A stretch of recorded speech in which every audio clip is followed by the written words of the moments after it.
جمال الوجود بذكر الإله وتصفو الحياة بنور هدى. جمال الوجود بذكر الإله وتصفو الحياة بنور هدى.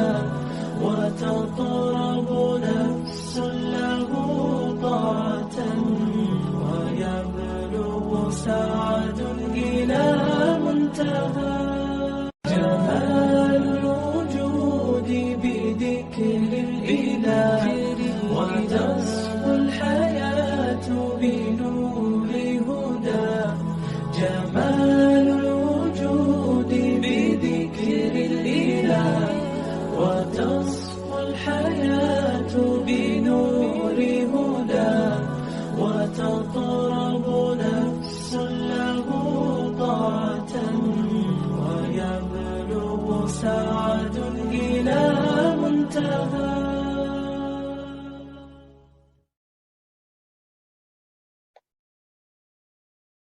أعوذ بالله من الشيطان الرجيم. بسم الله الرحمن الرحيم. ولا أقسم بما تبصرون وما لا تبصرون إنه لقول رسول كريم وما هو بقول شاعر قليلا ما تؤمنون ولا بقول كاهن قليلا ما تذكرون تنزيل من رب العالمين. ولو تقول علينا بعض الأقاويل لأخذنا منه باليمين ثم لقطعنا منه الوتين فما منكم من أحد عنه حاجزين. وإنه لتذكرة للمتقين وإنا لنعلم أن منكم مكذبين وإنه لحسرة على الكافرين وإنه لحق اليقين فسبح باسم ربك العظيم. میں ان چیزوں کی قسم کھاتا ہوں جنہیں تم دیکھتے ہو اور ان چیزوں کی جنہیں تم نہیں دیکھتے ہو. یقیناً یہ بزرگ رسول کا قول ہے اور وہ کسی شاعر کا قول نہیں ہے. بہت کم تم یقین رکھتے ہو اور کسی کاہن کا قول نہیں ہے. بہت کم تم نصیحت حاصل کرتے ہو. یہ تو رب العالمین کی جانب سے اتارا ہوا ہے، اور اگر وہ ہم پر کوئی بات گھڑ لیتا تو ہم اس کے دائیں ہاتھ کو پکڑ لیتے، پھر اس کی شہرک کو کاٹ دیتے.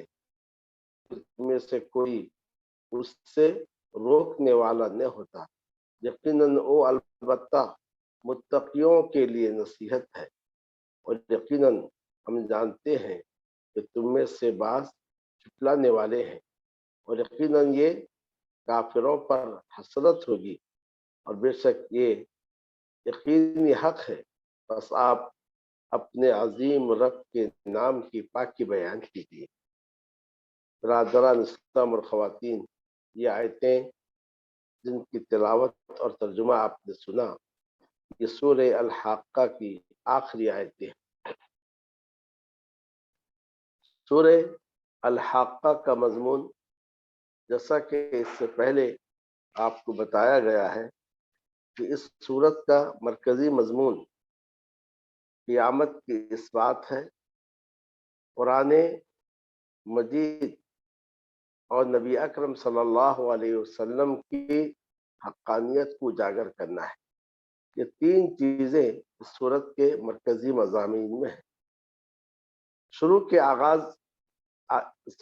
کے آغاز میں قیامت کا تذکرہ کیا گیا اور اس کے ہولناکی کو بیان کیا گیا، اور ان لوگوں کے انجام کا ذکر کیا گیا جو قیامت کا انکار کیے. جنہوں نے قیامت کا انکار کیے ان کے بھیانک انجام کا ذکر کیا گیا، اور پھر اس کے بعد ہی یہ بتایا گیا قیامت کیسے قائم ہوگی، اور قیامت کے روز مومن اور کافر کس حالت میں ہوں گے، ان کا جو انجام ہوگا اس کو بتایا گیا. جنہیں ان کے دائیں ہاتھ میں نام اعمال دیا جائے گا کیسے خوش خوش ہوں گے، اور جنہیں ان کے بائیں ہاتھ میں نام اعمال دیا جائے گا کیسے وہ حسرتیں بھریں گے، پچھتاوا کریں گے، اس کا تذکرہ کیا گیا۔ قیامت پر گفتگو ہونے کے بعد اب بقیہ دو مضامین کہ قرآن مجید کی حقانیت اور رسول اکرم صلی اللہ علیہ وسلم کی صداقت پر ان آیات میں گفتگو کی گئی۔ جیسا کہ آپ جانتے ہیں کہ مکی صورتوں میں عام طور سے انہی عناوین پر گفتگو ہوتی ہے، توحید پر، قیامت پر، قرآن مجید پر اور رسالت پر، اور اس طریقے سے بعض صورتوں میں اخلاقیات پر بھی گفتگو ہوئی ہے۔ تو گویا یہ بھی مکی صورت ہے، تو مکی صورتوں کے مضامین میں سے 3 مضمون پر اس صورت میں گفتگو کی گئی ہے۔ اللہ رب العالمین نے فرمایا فَلَا أُقْسِمُ بِمَا تُبْصِرُونَ، میں ان چیزوں کی قسم اٹھاتا ہوں جنہیں تم دیکھتے ہو، وَمَا لَا تُبْصِرُونَ، اور ان چیزوں کی جنہیں تم دیکھتے نہیں ہو۔ تو وہ قرآن میں اللہ عز و جل نے قرآن مجید کی حقانیت کو ثابت کرنے کے لیے اور رسول اکرم صلی اللہ علیہ وسلم کی صداقت کو ثابت کرنے کے لیے قسم کھائی ہے۔ تو قسم سے بات معلوم ہوئی کہ کسی بھی چیز میں تاکید پیدا کرنے کے لیے، زور پیدا کرنے کے لیے قسم کھائی جاتی ہے، لیکن اللہ تعالیٰ اپنے مخلوق میں سے جن کی چاہے قسم کھائے، مگر ہمارے لیے یہ ہے ہم صرف اللہ عز و جل کی قسم اٹھائیں گے اور اللہ تعالیٰ کے سوا کسی اور کی قسم نہیں اٹھائیں گے۔ من حلف بغیر اللہ فقد اشرک، جس نے اللہ کے سوا کسی اور کے نام کی قسم اٹھائی اس نے شرک کیا۔ یہاں پر جن چیزوں کی قسم کھائی گئی ہے تو اس میں کہا گیا جنہیں تم دیکھتے ہو، جنہیں تم نہیں دیکھتے ہو، تو گویا ساری کی ساری کائنات اس کے اندر آ گئی کہ وہ چیزیں جنہیں تم دیکھتے ہو ان کی بھی قسم ہے، اور وہ چیزیں جنہیں تم دیکھتے نہیں ہو ان کی بھی قسم ہے، کیونکہ قرآن مجید کو کوئی نازل ہوتے ہوئے دیکھتا نہیں ہے۔ نبی صلی اللہ علیہ وسلم کے خبر دینے پر ہم اس کی تصدیق کرتے ہیں، یا صحابہ کرام نے اس پر آپ کی تصدیق۔ تو جیسا یہاں بہت ساری چیزیں تمہارے اطراف ہیں جنہیں تم دیکھ نہیں رہی ہو، جنہیں تم دیکھتے نہیں ہو لیکن وہ ہیں، اسی طریقے سے قرآن مجید کے نزول کو تم تو دیکھتے نہیں ہو لیکن قرآن مجید نازل کیا جا رہا ہے، اور قرآن مجید کو اللہ تعالیٰ نے اپنے نبی محمد صلی اللہ علیہ وسلم پر نازل کیا ہے۔ تو گویا جو چیزیں نظر آتی ہیں اور جو چیزیں نظر نہیں آتی ہیں، ان دونوں کی قسم اٹھا کر اللہ تعالیٰ نے فرمایا اِنَّهُ لَقَوْلُ رَسُولٍ کریم، بے شک یہ قرآن مجید بزرگ رسول کا قول ہے۔ بزرگ رسول سے مراد کون ہے؟ رسول اکرم صلی اللہ علیہ وسلم۔ گویا یہاں آپ کو بزرگ اس لیے کہا گیا کہ یعنی آپ بزرگ ہیں، اور آپ کی بزرگی اس چیز سے معنی ہے کہ آپ اس میں کمی کریں یا کہ بیشی کریں یا کہ اپنے کلام کو اللہ کی جانب منسوب کریں، ساری کی ساری چیزیں آپ کی بزرگی کے منافی ہیں۔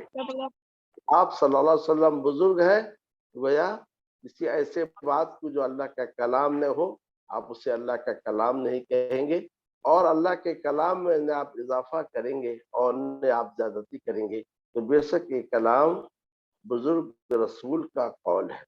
اور اسی کے ساتھ کہا گیا وما هو بقول شاعر، یہ قرآن مجید کسی شاعر کا کلام نہیں ہے، کیونکہ یہ لوگ کبھی کہتے تھے یہ کسی شاعر کا کلام ہے۔ کہا یہ کسی شاعر کا کلام نہیں ہے، بہت کم تم ایمان لاتے ہو یا بہت کم تم یقین کرتے ہو۔ یہاں کم کا معنی نفی کے ہے، یعنی تم ایمان لاتے نہیں ہو، تو قلیل جو کم ہے، کم کا معنی جو ہے نفی کے معنی میں ہے، لیکن یہ تو کسی شاعر کا کلام نہیں ہے، لیکن افسوس یہ ہے کہ تم ایمان نہیں لاتے ہو۔ اور یہ کسی کاہن کا کلام نہیں ہے، یعنی کسی کاہن کی یہ کہانت نہیں ہے، بہت کم تم نصیحت حاصل کرتے ہو، یعنی تم نصیحت حاصل نہیں کرتے ہو۔ تو قلیل جو کم کے کم ہے، جس کا معنی کم ہے، یہاں اس کا معنی نفی کے ہیں۔ تو آخر قرآن کیا ہے؟ شاعر کا کلام نہیں ہے، کاہن کا کلام نہیں ہے، پھر کیا ہے؟ تنزیل من رب العالمین، رب العالمین کی جانب سے نازل کرتا ہے، یعنی یہ وہ کلام ہے جسے اللہ تعالیٰ نے اپنے رسول صلی اللہ علیہ وسلم پر نازل کیا ہے۔ تو برادر اسلام اور خواتین، یہاں ایک بات یہ ہے کہ جب قرآن مجید اللہ تعالیٰ کی جانب سے نازل کرتا ہے اور اللہ تعالیٰ کا ہی کلام ہے، حتیٰ یسمع کلام اللہ، یہاں تک کہ وہ اللہ کے کلام کو سنے، اللہ نے اسے اپنی جانب منسوب کیا، کلام اللہ کہا، تو پھر سوال یہ اٹھتا ہے اس آیت میں کیوں کہا گیا کہ بزرگ رسول کا قول ہے؟ جب یہ اللہ کا کلام ہے مطلب اللہ کا قول ہے، تو پھر اسے بزرگ رسول کا قول کیوں کہا گیا؟ ایک اور جگہ اسے جبرائیل علیہ السلام کا قول بھی کہا گیا ہے۔ تو گویا قرآن مجید کے تعلق سے تین باتیں، ایک تو یہ ہے کلام اللہ ہے، اور ایک یہ ہے کہ رسول کا قول ہے، اور ایک جگہ یہ ہے کہ جبرائیل کا قول ہے۔ ایسا ہو نہیں سکتا کہ وہ اللہ کا کلام بھی ہو، محمد صلی اللہ علیہ وسلم کا کلام بھی ہو اور جبرائیل کا کلام بھی ہو۔ تو ان آیات میں تصدیق یہ ہے کہ یہ اللہ کا کلام ہے، جیسا کہ اللہ تعالیٰ نے فرمایا تنزیل من رب العالمین، یہ رب العالمین کے نازل سے نازل کرتا ہے، تو اللہ عز و جل کا ہی کلام ہے۔ قرآن مجید میں جا بجا اس مضمون کو بیان کیا گیا ہے، الحمدللہ الذی انزل علی عبدہ الکتاب، تمام تعریف اللہ کے لیے ہے جس نے اپنے بندے پر کتاب کو نازل کیا۔ جب اللہ نے نازل کیا ہے تو اللہ تعالیٰ کا کلام۔ اب اسے رسول کی جانب کیوں منسوب کیا گیا اور اسے جبرائیل کی جانب کیوں منسوب کیا گیا؟ تو یہ نسبت من جہت تبلیغ ہے کہ انسان جب کسی کے بات کو پہنچاتا ہے تو کبھی اس بات کو اس کے جانب منسوب کیا جاتا ہے، یعنی اس کلام کو اللہ سے نبی تک پہنچانے والے جبرائیل ہیں، اور اس کلام کو جبرائیل سے لے کر امت تک پہنچانے والے رسول صلی اللہ علیہ وسلم ہیں۔ تو گویا قرآن مجید کو جو رسول صلی اللہ علیہ وسلم کا قول کہا گیا، کہ جبرائیل السلام کا قول کیا گیا، یہ من باب تبلیغ، یعنی پہنچانے کے لحاظ سے ان کا کلام، لیکن حقیقت میں یہ اللہ تعالیٰ کا ہی کلام ہے، نہ محمد صلی اللہ علیہ وسلم کا کلام ہے اور نہ جبرائیل کا کلام۔ یہ ہے کہ اس معنی میں محمد صلی اللہ علیہ وسلم کا کلام ہے کہ آپ صلی اللہ علیہ وسلم اس کی تلاوت کر رہے ہیں، اپنے لوگوں کو پڑھ کر آپ صلی اللہ علیہ وسلم اسے سنا رہے ہیں۔ یہاں ایک بات خیال رکھیں آپ کہ قرآن مجید میں اللہ عز و جل کے جانب جو چیزوں کی اضافت کی گئی ہے، تو یہ اضافت دو قسم کی، ایک تو اضافت ایسی چیزوں کی گئی ہے جو معانی ہے، نظر آنے والی نہیں، اور ایک اضافت وہ ہے جو نظر آتی ہیں، آیان ہے۔ جیسے آیان کی مثال یہ ہے جیسا کہ مسجد کو کہا گیا بیت اللہ، اللہ کا گھر، مسجد نظر آنے والی چیز ہے، اور اسی طریقے سے اونٹنی کو کہا گیا ناقۃ اللہ، اللہ کی اونٹنی۔ تو گیا یہاں پر اس سے مراد یہ ہے کہ اضافت تشریف کے لیے ہے، تو یہ اضافت تشریف اور بزرگی کے لیے ہے، لیکن جب معانی کی اضافت اللہ تعالیٰ کی طرف ہو، یہاں پر اس سے مراد یہ ہے کہ اللہ تعالیٰ کی صفت ہے، جیسے کہ کہا کہ کلام اللہ، گویا مطلب یہ ہے کہ یہ قرآن مجید اللہ کا کلام ہے اور کلام اللہ تعالیٰ کی صفت ہے۔ یہ ایک ایسا قضیہ ہے جس پر ایک زمانے میں امت میں بہت بڑا فتنہ قائم ہوا کہ قرآن مجید اللہ کا کلام ہے یا ایک مخلوق ہے، اس پر بہت بڑا فتنہ ہوا، اور اس فتنے کے زد میں بڑے بڑے علماء آئے، اور آخر امام احمد ابن حنبل کو اس فتنے کی وجہ سے تین بادشاہوں کے دور میں جیل میں ڈالا گیا اور ان پر کوڑے برسائے گئے، اور جب بادشاہ وقت نے ترس کھا کر کہا آپ ایک بار کہہ دیجئے کہ مخلوق کا میں آپ کو چھوڑ دوں گا، امام احمد ابن حنبل نے کہا تھا کہ ایتونی بشیء من کتاب اللہ، اللہ کے کتاب سے کوئی چیز لا کر پیش کرو، یا احادیث سے کوئی چیز لا کر پیش کرو، حتی اقول بھی، یہاں تک کہ میں اس سے کہوں۔ وہ قرآن مجید یہ اللہ کا کلام ہے، اور کلام اللہ تعالیٰ کی صفت ہے۔ جب کلام اللہ کی صفت ہے تو پھر قرآن مجید مخلوق نہیں ہے بلکہ وہ اللہ کا کلام ہے۔ گویا اس آیات میں اس بات کو بتایا گیا کہ قرآن مجید کی صداقت کو بتایا گیا، اور قرآن مجید کی حقانیت اور اس کی عظمت کو بتلایا گیا کہ جس قرآن کو تم جھٹلا رہے ہو تو اپنے انجام کی خیر مناؤ، کیونکہ یہ وہ کلام ہے، یہ وہ کتاب ہے جو اللہ عز و جل کا کلام ہے۔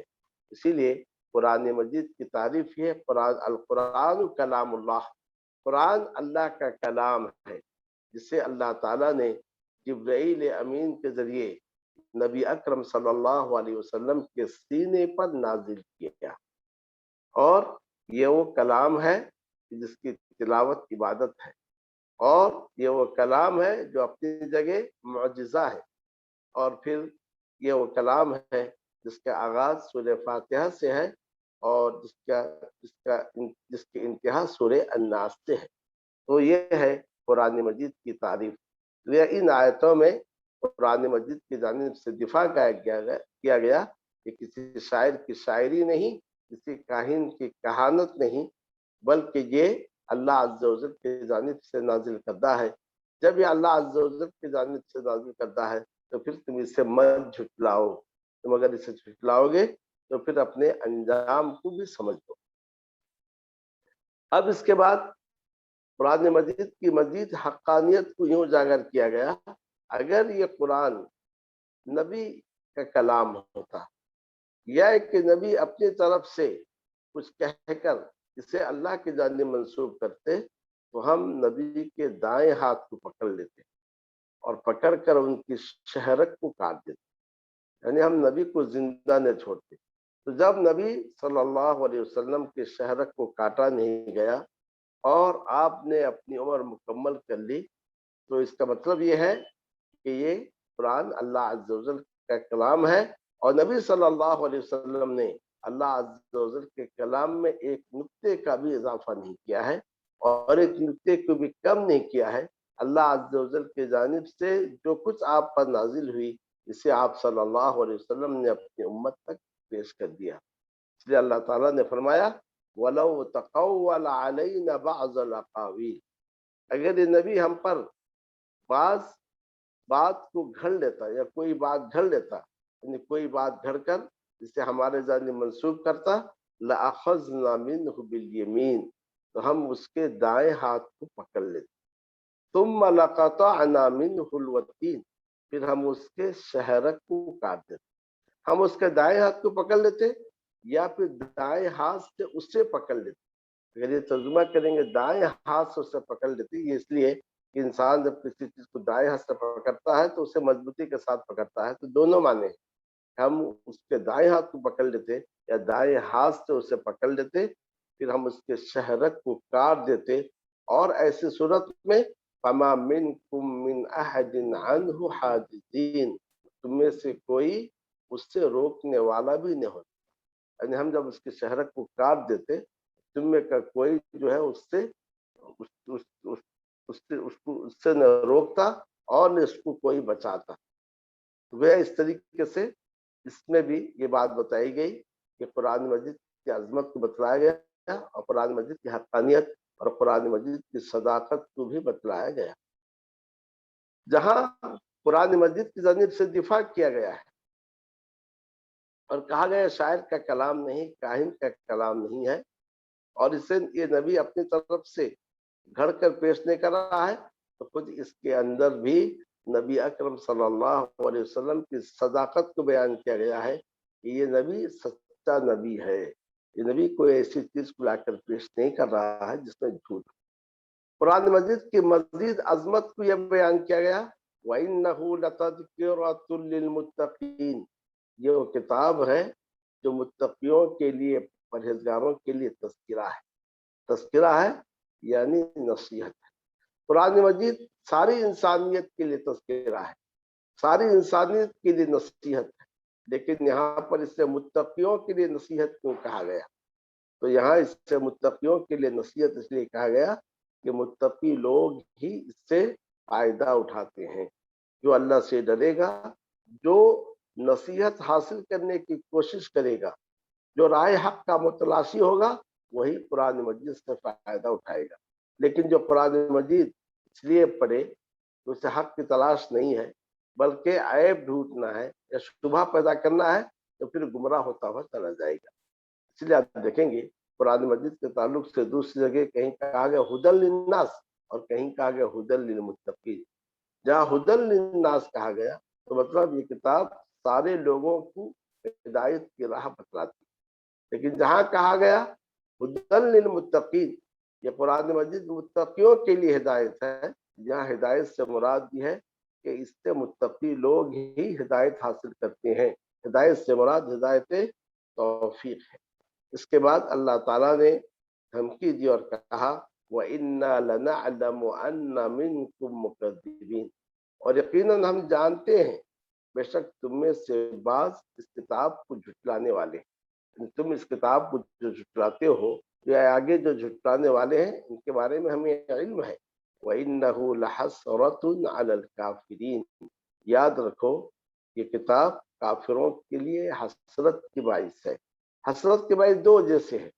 یہ تو ہے کل قیامت کے روز جب دیکھیں گے کہ اس کتاب پر ایمان لانے کی وجہ سے اور اس کتاب پر عمل کرنے کی وجہ سے مومنوں کو کتنا فائدہ ہوا، تب وہ افسوس کریں گے، حسرت بھریں گے، کاش ہم بھی ایمان لائے ہوتے۔ اور اس طریقے سے حسرت اس لیے بھی ہے کہ کل جب اس کتاب کی حقانیت ان پر واضح ہو جائے گی، تب وہ افسوس کریں گے ہم اس پر ایمان کیوں نہیں لائے۔ یہ کتاب کافروں پر حسرت ہے، یعنی جھٹلانے والوں کے لیے حسرت ہے۔ مزید اس کی حقانیت بتائی گئی وَإِنَّهُ لَحَقُّ الْيَقِينِ، بے شک کتاب یقینی حق ہے، یعنی اس کتاب کے بارے میں کوئی شک اور شبہ نہیں ہے کہ یہ اللہ عز و جل کی جانب سے نازل کردہ ہے۔ اس کے احکام میں کوئی تعارض نہیں ہے، اور اس کے احکام میں ادنا برابر بھی شک نہیں ہے، جس میں باطل کا نہ سامنے سے نہ پیچھے سے گزر ہے۔ اس لیے سورہ بقرہ کے آغاز میں اللہ تعالیٰ نے فرمایا ذالک الکتاب لا ریب فیہ، یہ وہ کتاب ہے جس میں کوئی شک نہیں ہے، جس کے اللہ کے جانب سے نازل ہونے میں، یا ایک کہ جس کے انسانیت کے لیے نصیحت کی کتاب ہونے میں کوئی شک نہیں ہے۔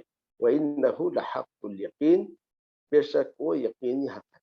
گویا قرآن مجید کے تعلق سے یہ ساری کی ساری باتیں بیان کرنے کے بعد، اور اس ضمن میں جہاں قرآن مجید کی حقانیت بتائی گئی تو اس ضمن نبی اکرم صلی اللہ علیہ وسلم کی صداقت بھی بتلائی گئی۔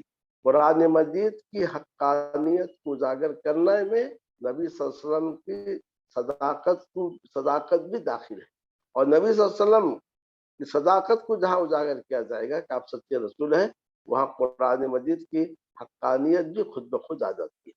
تو وجہ اس طریقے سے ان دو باتوں کو بیان کرنے کے بعد اب اللہ عز و جل نے فرمایا فَسَبِّحْ بِاسْمِ رَبِّكَ الْعَظِيمِ، اے نبی اپنے عظیم رب کے نام کی پاکی بیان کی۔ یعنی یہ جو قرآن پر اعتراض کرتے ہیں، یا یہ جو آپ پر اعتراض کرتے ہیں، اور یہ جو قرآن کو جھٹلا رہے ہیں اور آپ کو جھٹلا رہے ہیں، اس سے آپ اپنے دل کو چھوٹا مت کیجیے، بلکہ ان باتوں پر آپ توجہ مت دیجیے۔ آپ کا کام یہ ہے آپ اپنے رب کی پاکی بیان کیجیے اور اپنے رب کے پیغام کو آگے بڑھاتے ہوئے لوگوں تک پہنچاتے ہوئے آپ جائیے۔